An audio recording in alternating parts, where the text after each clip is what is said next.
Guys, books एक इंसान की सबसे अच्छी दोस्त होती हैं, लेकिन अगर मैं आपसे सवाल पूछूं कि पूरी ही दुनिया की सबसे महंगी बुक कौन सी है तो आप लोग क्या कहेंगे? चलिए मैं आपको इसका जवाब देता हूं।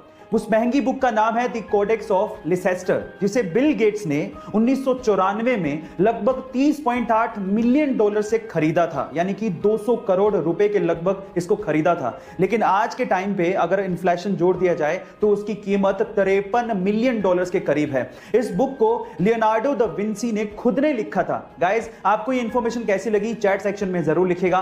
गाइस, क्या आपको पता है कि इंडिया की लोकसभा में टोटल 552 सीटें हैं, यानी कि पूरे देश से लोकसभा में मैक्सिमम 552 लोग चुन के पहुंच सकते हैं। लेकिन क्या आपको पता है कि उन 552 सीटों में से किसी भी सीट पे 420 नंबर नहीं लिखा गया है? अब क्यों, ये मैं आपको बताता हूं। देखिए, आईपीसी की धारा के तहत 420 नंबर फोर्जरी यानी कि धोखाधड़ी के लिए इस्तेमाल किया जाता है, और इसी वजह से हमारे किसी भी लोकसभा सीट पे 420 नंबर नहीं लिखा गया है। इनफैक्ट जैसे ही 419 नंबर आता है तो उसकी अगली सीट को 420 नंबर की बजाय 419A कहा जाता है। गाइस, क्या आपको ये पहले से इंफॉर्मेशन पता थी?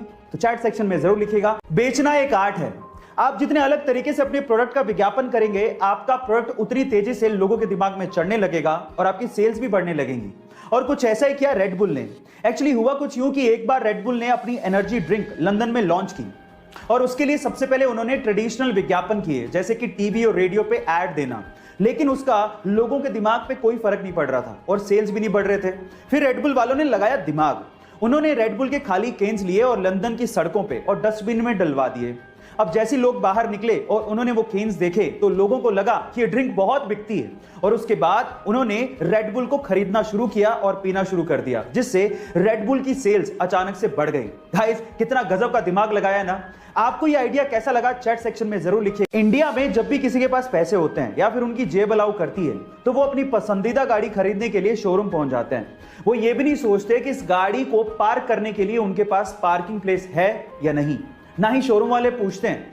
लेकिन ये इंडिया में होता है, जापान में नहीं।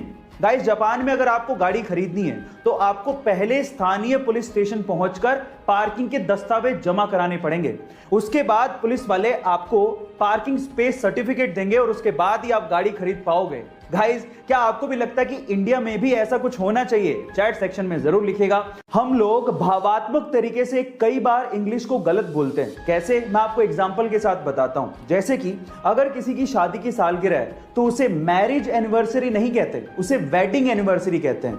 इसी तरह से अगर आप किसी चीज को फिर से इस्तेमाल कर रहे हो तो उसे सेकंड हैंड नहीं कहते, उसे यूज्ड कहते हैं। इसी तरह से अगर कोई मर जाता है तो उसे डाइड नहीं कहते, उसे पास्ड अवे कहते हैं। इसी तरह से अगर कोई गरीब है तो उसे पुअर नहीं कहते, उसे अंडर प्रिविलेज्ड कहते हैं। और फाइनली अगर कोई मोटा है तो उसे फैट नहीं कहते, उसे फुल फिगर्ड कहते हैं। गाइज, आपको इंग्लिश की ये नॉलेज कैसी लगी चैट सेक्शन में जरूर लिखिएगा। गाइज, अगर आप किसी डॉक्टर के पास कभी गए हो तो आपको देखने के बाद वो एक पर्ची पर दवाई लिख के देता है, लेकिन दवाई लिखने के बाद ऊपर ऊपर वो RX भी लिखता है। क्या आप उसका मतलब जानते हैं? इनफैक्ट बहुत सारे डॉक्टर्स भी उस RX का मतलब नहीं जानते।